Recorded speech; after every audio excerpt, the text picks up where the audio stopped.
লখিমপুৰৰ বহুৰূপী হাসিনা বেগমক লৈ পুনৰ আৰক্ষীৰ অভিযান। হাসিনা বেগমৰ স্বীকাৰোক্তিৰ ভিত্তিতেই হাসিনাৰ সহযোগীৰ ঘৰত আৰক্ষীয়ে অভিযান চলাইছে। মহগুলিৰ ৰহিম উদ্দিনৰ ঘৰত অভিযান চলাই জব্দ কৰা হৈছে বৃহৎ পৰিমাণৰ জাল নোট। নাওবৈচা, বিহপুৰীয়া, বঙালমৰা আৰু খেলমাটি আৰক্ষীৰ দলৰ এই অভিযান। হাসিনাৰ স্বীকাৰোক্তিৰ ভিত্তিতেই লুকুৱাই ৰখা 4.5 লাখ টকাৰ জাল নোট জব্দ কৰা হৈছে। আৰক্ষীয়ে হাসিনাক পুনৰ দুদিনৰ জিম্মাত লৈ চলাইছে অভিযান। হাসিনাৰ মুখৰ পৰা ওলাইছে বহু জাল নোট আৰু নকল সোণ বেপাৰীৰ নাম। আজি আদালতত হাজিৰ কৰাই পুনৰ আৰক্ষীয়ে জিম্মাত বিচাৰিব হাসিনা বেগমক। এই সন্দৰ্ভত সবিশেষ কথা পাতিবলৈ আমি ফোনযোগে সংযুক্ত হৈছোঁ সতীৰ্থ হেমন্ত বেজৰ সৈতে। হেমন্ত, হাসিনাক লৈ যথেষ্ট তৎপৰ হৈছে আৰক্ষী দেখিবলৈ পোৱা গৈছে। হঠাৎ জোনমণি ৰাভাৰ সেই মৃত্যুৰ সময়ত আবিৰ্ভাৱ ঘটিছিল, এক প্ৰকাৰে প্ৰকট হৈছিল হাসিনা। নিজকে ধোঁৱা তুলসীৰ পাত সজোৱাৰ চেষ্টা কৰা হাসিনাৰ বিৰুদ্ধে পৰৱৰ্তী সময়ত বিভিন্ন অভিযোগ উত্থাপন হৈছিল আৰু এইবাৰ হাসিনাৰ স্বীকাৰোক্তিৰ ভিত্তিত কেতিয়াবা যদি নকল সোণ জব্দ কৰা হৈছে, কেতিয়াবা জাল নোট জব্দ কৰা হৈছে আৰু সেই ধৰণৰ এটা বৃহৎ নেক্সাছে যে সেই অঞ্চলটোত দীৰ্ঘদিনৰ পৰা কাম কৰি আহিছিল সেয়া স্পষ্ট হৈছে। আৰক্ষীৰ এই মুহূৰ্তৰ ভূমিকা আৰু হাসিনাৰ শেহতীয়া কথা বতৰা সন্দৰ্ভত জানিম সবিশেষ আপোনাৰ পৰা। হেমন্ত, নিশ্চয়কৈ হাসিনা বেগম নামৰ এই যিটো নাম, এই নামটোৱে অত্যন্ত ৰহস্যময় আৰু তেওঁ যে নিজেই এই ধৰণৰ জাল নোটৰ ব্যৱসায় হওক বা নকল সোণৰ ব্যৱসায় হওক, এইটো তেওঁ দীৰ্ঘদিনৰ পৰাই চলাই আহিছিল। এইগৰাকী হাসিনা বেগমে কিন্তু হঠাতেই আপুনি উল্লেখ কৰা ধৰণেই যেতিয়া জোনমণি ৰাভাৰ মৃত্যুৰ প্ৰসংগটো উত্থাপন হৈছিল আৰু নাওবৈচাৰ মহগুলি নামৰ এটা অঞ্চললৈকে জোনমণি ৰাভা আহিছিল আৰু এই গোটেই জোনমণি ৰাভাৰ মৃত্যু ক্ষেত্ৰত এক প্ৰকাৰ সেই সময়তেই এটা টেলিভিশ্যন চেনেলৰ টক শ্ব'লৈকে আহি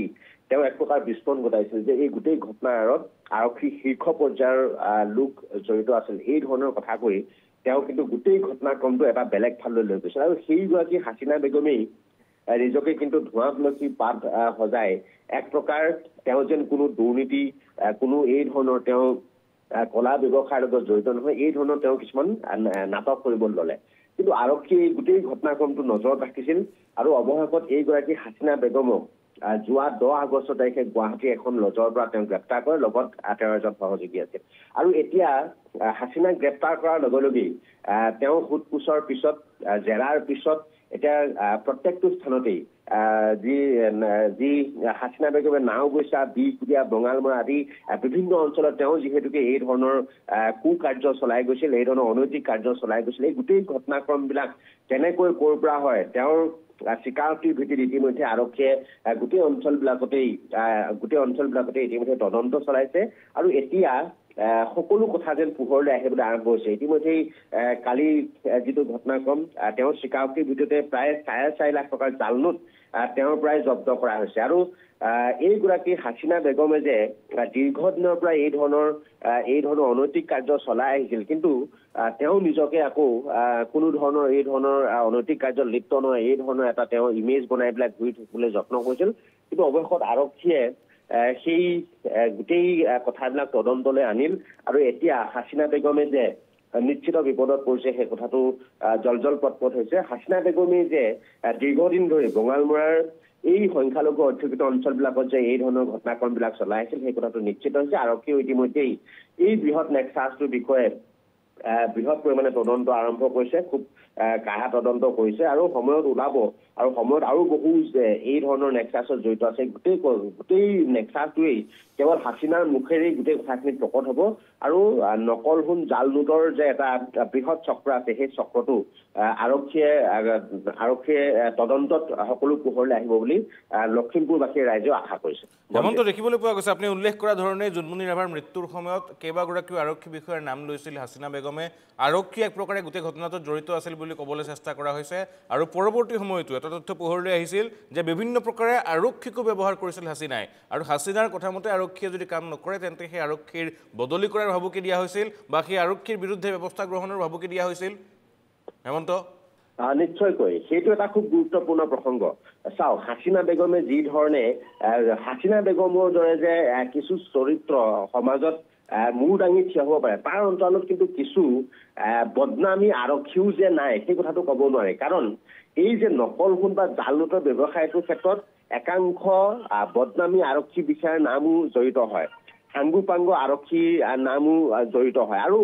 এই ধৰণৰ ঘটনাক্ৰমবিলাকে মূৰ দাঙি উঠিব পাৰে আৰক্ষীৰ বা এই ধৰণৰ দুৰ্নীতিগ্ৰস্ত আৰক্ষী বিষয়াৰ তৎপৰতাতে সেই কথাবিলাকো হয়তো হাসিনা বেগমে জানে এতিয়া যিসকলে তদন্ত কৰিছে এই তদন্তটো কিন্তু অত্যন্ত যদি ক্ষিপ্ৰ হয় তেনেহলে নিশ্চয়কৈ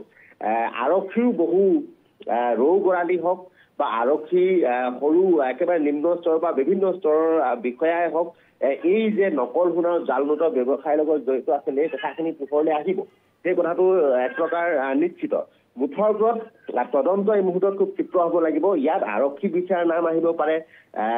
বিভিন্ন ধৰণৰ প্ৰশাসনিক স্তৰৰ নামো ইয়াত আহিব পাৰে মুঠৰ ওপৰত লখিমপুৰ বঙালমৰাৰ দৰে অঞ্চলৰ নকল সোণৰ জাল নোটৰ ব্যৱসায়টোৱে যে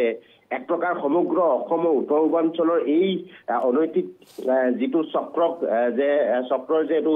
এটা অভিকেন্দ্ৰ আছিল সেই কথাটো নিশ্চিত আৰু ইয়াত এতিয়া আৰক্ষীয়ে যেনেকৈ হাসিনা বেগমৰ এই ধৰণৰ ঘটনাক্ৰমবিলাক পোহৰলৈ আনিবলৈ যত্ন কৰিছে কিন্তু কোন কোন জড়িত আছে হাসিনা বেগমৰ মুখেৰে গম পালে সকলোকে যদি তদন্তলৈ আওতালৈ আনে তেনেহলে কিন্তু বহু কথা ইয়াত পোহৰলৈ আহিব বুলি নিশ্চিত কৰিব পাৰি বঞ্চিত হয় হেমন্ত বহু কথা পোহৰলৈ আহিছে বহু কথা পোহৰলৈ আহিবলৈ এতিয়াও বাকি আছে বহু লোকৰ নাম ওলাইছে বহু লোকৰ নাম ওলাবলৈ বাকি আছে আৰু আশা কৰা হৈছে আৰক্ষীৰ তদন্ত সঠিক ৰূপত আগবাঢ়িব আৰু আৰক্ষীৰ তদন্তত গোটেই বিষয়টো অন্ত পৰিব হাসিনাৰ দৰে যিসকলে ভদ্ৰতাৰ মুখা পিন্ধি সমাজত এনে ধৰণৰ অনৈতিক কামবিলাক কৰি আছে প্ৰত্যেকগৰাকী ব্যক্তিৰ মুখা খোল খাব আৰু এই ধৰণৰ অবৈধ সৰবৰাহৰ বিৰুদ্ধে আৰক্ষীয়ে ব্যৱস্থা গ্ৰহণ কৰিব যদি কোনোবা আৰক্ষী বিষয়াও ইয়াৰ সৈতে জড়িত আছে তেওঁলোকো যাতে সাৰি যায় সেই দাবী উত্থাপন হৈছে আৰু আশা কৰা হৈছে এইবাৰৰ তদন্তই এক সুফল আনিব হেমন্ত আপোনাক ধন্যবাদ জনাইছো